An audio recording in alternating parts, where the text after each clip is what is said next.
Andis Harasani ish deputet I Partisë Socialiste dhe ish drejtori kesh humbi jetën në moshën 54 vjeçare pas një betejë të gjatë për një sëmundje të rëndë. Pavarësisht ndalimit të shitjes për shkak të shpërthimit të gripit të shpendëve, vezët e markës Reas vazhdojnë të shiten në disa markete në Tiranë, duke ngritur shqetësime për kontrolle të dobta. Elon Musk ka deklaruar se SBA duhet të dalë nga NATO, duke argumentuar se nuk ka kuptim që Amerika të vazhdojë të mbajë barrën e mbrojtjes së Evropës. Izraeli ka ndërprer plotësisht furnizimin me energji elektrike në rripin e Gazës, duke shtuar presionet mbi Hamasin dhe duke ndikuar rënd në kushtet jetike të rajonit. Zonja dhe zotrinj, përshëndetje dhe mirë se vini në edicionin informativ këtu në TV dhe u. Andis Harasani ish deputet I Partisë Socialiste dhe ish drejtori kesh humbi jetën në moshën 54 vjeçare pas një betejë të gjatë me një sëmundje të rëndë. Është ndar nga jeta në mënyrë të parakohshme ish deputeti I Partisë Socialiste Andis Harasani. Harasani u nda nga jeta në moshën 54 vjeçare pas një betejë 2 vjeçare me një sëmundje të rëndë nga e cila vuante. Lajmi I hedhur është bërë me dije në rrjetet sociale nga miku I tij Gimuço. Para pak minutash, u njoftova se u nda nga jeta pas një sëmundjeje të rëndë Andis Harasani. Andisin e kam njohur kur e kisha student në fakultetin ekonomik. Ishte vërtet një student inteligjent. Më pas punuam bashk, ishte një tiron si omël dhe një djalë I Zoti, shkruan miku I ish deputetit të Partisë Socialiste. Andis Harasani shërbeu si deputet në 2 mandate, duke u zgjedhur në vitet 2005 dhe 2009. Para kësaj, nga shtatori 2002 deri në korrik të vitit 2005, ai mbajti postin e drejtorit të Korporatës Elektroenergjitike Shqiptare. Në vitin 2012, Harasani dha dorëheqjen nga mandati I deputetit dhe u shpërngul në Shtetet e Bashkuara të Amerikës. Megjithatë, ai mbeti aktiv në jetën publike, duke shprehur kritika të ashpra ndaj Edi Ramës dhe rilindjes nëpërmjet rrjeteve sociale.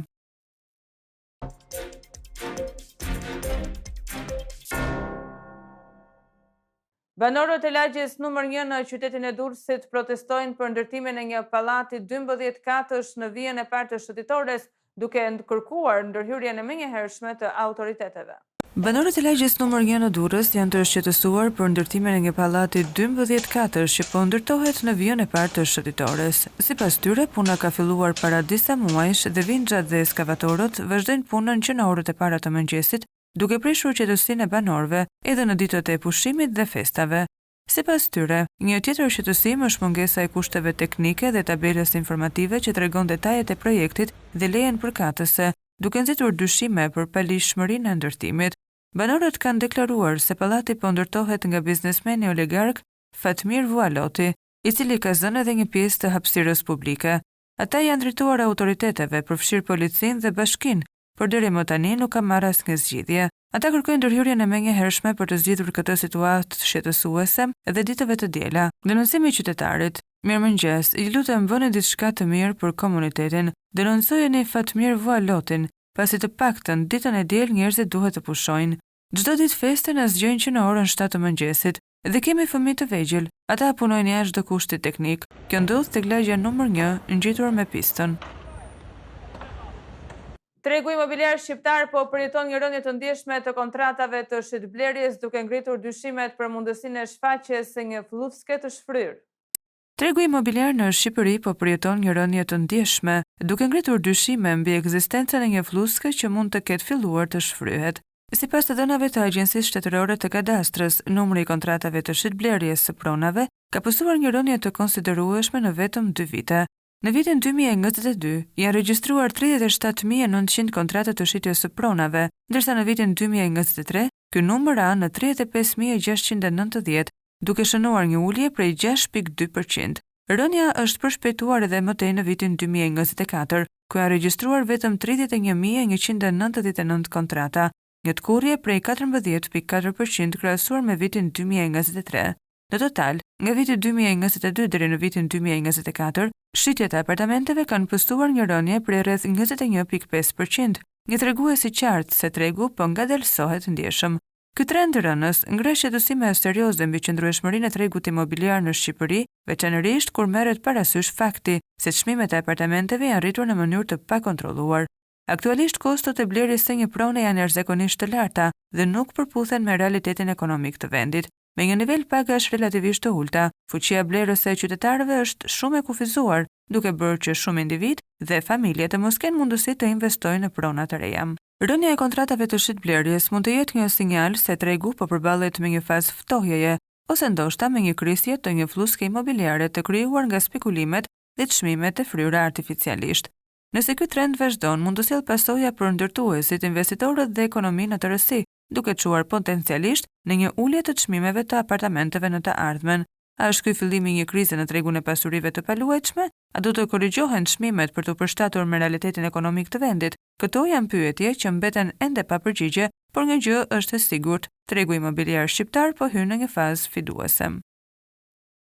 Një pasagjer dhe një faturino janë përfshirë në një përplasje fizike brenda një urbani në Tiranë pas një konflikti verbal që ka shpërthyer për shkak të mospagesës së biletës. Një incident i pakëndshëm ka ndodhur ditën e djeshme brenda një urbani në Tiranë, ku një pasagjer dhe faturinoja janë përplasur fizikisht. Në pamjet e siguruara nga redaksia jon, faturino shfaqet duke goditur pasagjerin pasi ky fundit e ka ofenduar rënd. Sipas qytetarit që na ka dërguar videon, pasagjeri ishte në gjendje të dehur dhe refuzoi të paguante biletën duke thënë: "Sot bileta e urbanit është pa lek." Situata ka degraduar shpejt në përplasje verbale dhe më pas në përleshje fizike, duke krijuar shqetësim për pasagjerët e tjerë në urban. Kjo ngjarje e ngre sërish shqetësime mbi sigurinë e transportit publik dhe trajtimin e rasteve të tilla nga autoritetet përkatëse. Pavarësisht të ndalimit të shitjes për shkak të shpërthimit të gripit të shpendëve, vezët e kompanisë Reas vazhdojnë të shiten në disa markete në Tiranë, duke ngritur shqetësime për kontrolle të dobta. Vezët e markës Reas të ndaluara nga data 3 mars për shkak të shpërthimit të gripit të shpendëve H5N1 vijojnë të jenë në treg. Në një nga pikat e marketeve Xhangolli në Tiranë është konstatuar se këto vezë ende shiten pavarësisht masave të shpallura nga Ministria e Bujqësisë dhe Autoritetit Kombëtar të Ushqimit. Në paketimin e tyre figuron data e prodhimit 18 shkurt 2025 dhe afati i përdorimit deri në 18 mars.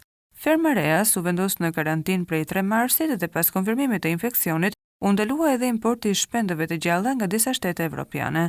Aktualisht autoritetet po punojnë për tërheqjen e vezëve nga tregu, por procesi nuk është përfunduar.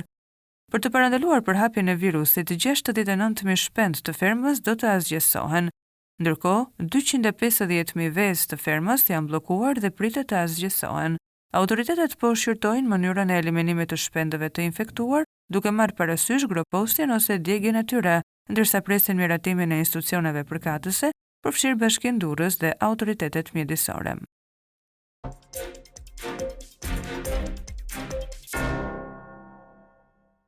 Albana Edini, një shpikës shqiptar, ka regjistruar një patent për një model këpuce që lidhet me një dorë duke fokusuar ndihmën e tij për personat me vështirësi fizike. Albana Edini, një shqiptar i cili jeton në Manduria të Italisë, ka marrë një patent për një shpikje inovative, këpucën që lidhet me një dorë. I njohur për mendjen e tij krijuese, Albani ka krijuar një model këpuce që zëvendëson lidhëset me 2 elastik që lidhen me një gisht të vetëm, duke e bërë të mundur lidhjen e këpucës në mënyrë të thjeshtë dhe të shpejtë. Ky dizajn është krijuar me një synim të qartë, të ndihmojë ata që kanë vështirësi fizike për të lidhur këpucët, si dhe në situata emergjente ku është e nevojshme të veprohet shpejt. Albani ka realizuar këtë ide si një zgjidhje për ata që nuk mund të lidhin këpucët për arsye të ndryshme shëndetësore, ose për ata që kërkojnë një alternativë më praktike dhe të shpejtë. Ishte një rrugë e vështirë për të arritur deri tek regjistrimi i patentës, por Albani nuk ka hequr dorë. Ai ka ndjekur udhëzimet e Ministrisë së Zhvillimit Ekonomik dhe ka krijuar vetë prototipin, një detaj që dëshmon angazhimin dhe pasionin e tij për inovacionin. Në të ardhmen ai shpreson që kjo shpikje të mund të prodhohet në masë dhe të ketë një ndikim pozitiv në industrinë e këpucëve. Ndërkohë, Albani ka në zhvillim edhe disa shpikje të tjera, përfshirë një sistem për të ndihmuar mjetet e mëdha të transportit të dalin nga rrugët e ngushta dhe një pajisje që lufton ndotjen nga grimcat mikroskopike të prodhuara nga frenimi i automjeteve. Pavarësisht vështirësive ekonomike që ndjekësit e shpikjeve shpesh hasin, Albani është optimist dhe beson se një ditë mund të marrë atë telefonat që do t'i ndryshojë jetën.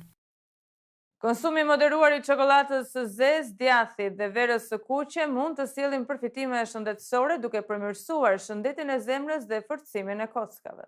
Sipas shkencës, konsumi i moderuar i çokoladës së zezë, djathit dhe verës së kuqe mund të sjellin përfitime të rëndësishme për shëndetin. Këto ushqime përmbajnë përbërës të dobishëm që ndikojnë pozitivisht në trup, por rëndësi ka që të konsumohen me mas. Çokolata e zezë është e pasur me flavonoide, të cilat përmirësojnë shëndetjen e zemrës dhe ndihmojnë në reduktimin e inflamacionit. Djathi, nga ana tjetër, ndihmon në forcimin e kockave dhe mund të ketë efekt pozitiv në funksionet njohëse. Po ashtu, vera e kuqe përmban resveratrol, një antioksidant që ndihmon në mbrojtjen e zemrës dhe ul rrezikun e sëmundjeve neurodegenerative. Megjithatë, edhe pse këto ushqime kanë përfitime, çelësi është moderimi. Konsumimi i tepruar mund të ketë efekte të kundërta dhe të dëmtojë shëndetin. Prandaj është e rëndësishme të gjejmë një ekuilibër dhe të shijojmë këto produkte në sasi të kontrolluara. Laura, një studente britanike, ka shitur virgjërinë e saj për 1.9 milion euro në një ankand, duke shkaktuar reagime të shumta për këtë vendim. Në Britani, një studente ka shitur virgjërinë e saj për një shifër maramundëse prej 1.9 milion eurosh. Laura, një vajzë 22 vjeçare nga Manchesteri, vendosi të nxirrte virgjërinë e saj në ankand në një faqe interneti eskortësh dhe mori ofertat më të larta nga burra të pasur. Pas një procesi konkurrues, blerësi që ofroi shumën më të madhe ishte një aktor i njohur hollywoodian, i cili madje kishte sjellë edhe një mjek për të konfirmuar virgjërinë e saj. Laura e ka pranuar dhe nuk është penduar për këtë vendim, duke theksuar se për të ishte një mundësi për të dalë nga beqaria dhe për të siguruar një të ardhme më të mirë financiare. Ajo tashmë ka deklaruar se ka ndërmend të bëhet një sugar baby, duke kërkuar që burrat të pasur t'i paguajnë 30.000 pound në muaj për shoqërinë e saj. Ndërkohë, ky vendim i papritur ka shkaktuar reagime të ndryshme, ndërsa Laura insiston se ka bërë zgjedhjen që e sheh si më të mirën për të.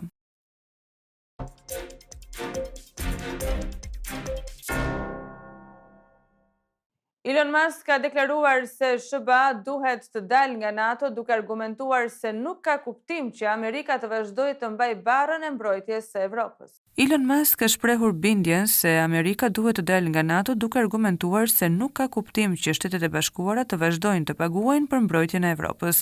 Në një postim në platformën X, Musk u përgjigj një komentuesi që i bëri thirrje për tërheqjen e SBA-s nga aleanca, duke shkruar: "Vërtet duhet, nuk ka kuptim që Amerika të paguajë për mbrojtjen e Evropës." Kjo deklaratë vjen në një kohë kur administrata amerikane ka kërkuar nga aleatët e NATO-s që të rrisin shpenzimet për mbrojtjen me qëllim që të lehtësohen kërkesat financiare që SBA po mban mbi shpatullat e saj. Kjo kërkesë ka ardhur pas një ndryshimi të politikave të SBA-s, ku ka pasur një kthes të papritur në mbështetje të Ukrainës dhe një vendim për të kufizuar stërvitjet ushtarake të përbashkëta, duke njoftuar gjithashtu një plan për të zhvendosur pjesë të forcave ushtarake amerikane nga Gjermania në Hungari. Ndërkohë raportohet se presidenti Donald Trump po shqyrton mundësinë e tërheqjes së 35.000 ushtarëve amerikan nga Gjermania, sipas burimeve pranë administratës amerikane, siç citon gazeta britanike The Telegraph. Izraeli ka ndërprerë plotësisht furnizimin me energji elektrike për rripin e Gazës, duke shtuar presionin mbi Hamasin dhe duke ndikuar rënd në kushtet jetike të rajonit. Izraeli ka ndërprerë plotësisht furnizimin me energji elektrike për rripin e Gazës, duke shtuar presionin mbi Hamasin për lirimin e pengjeve të mbetura. Kemi në dispozicion të gjitha mjetet për të kthyer pengjet dhe për të siguruar që Hamasi të mos ekzistojë më në Gaza pas luftës, tha ministri izraelit i energjisë në një deklaratë. Ky vendim pritet të ndikojë rënd në impjantet e desalinizimit, të cilat janë jetike për furnizimin me ujë të pijshëm. Qeveria izraelite nuk e ka përjashtuar as mundësinë e ndërprerjes së furnizimit me ujë, ndërsa banorët e Gazës janë duke agjëruar në muajin e Ramazanit. Ndërkohë negociatat për një armpushim të ri pritet të rifillojnë të hënën në Katar. Izraeli kërkon që Hamasi të pranojë një zgjatje të armpushimit, ndërsa grupi militant kërkon fazën e dytë të marrëveshjes, që përfshin lirimin e pengjeve të mbetura, tërheqjen e ushtrisë izraelite dhe përfundimin e luftës. Hamasi thuhet se mban ende 24 pengje të gjallë dhe trupa të pajetë të 35 të tjerëve. Grupi ka paralajmëruar se shkurtimi i furnizimit me energji dhe ujë do të ndikojë edhe te pengjet. Lufta ka shkatëruar pjesën më të madhe të infrastrukturës në Gaza, ku energjia elektrike sigurohet kryesisht nga gjeneratorë dhe panele diellore. Izraeli është përballur me kritika për ndalimin e ndihmave dhe furnizimeve bazë për civilët palestinezë.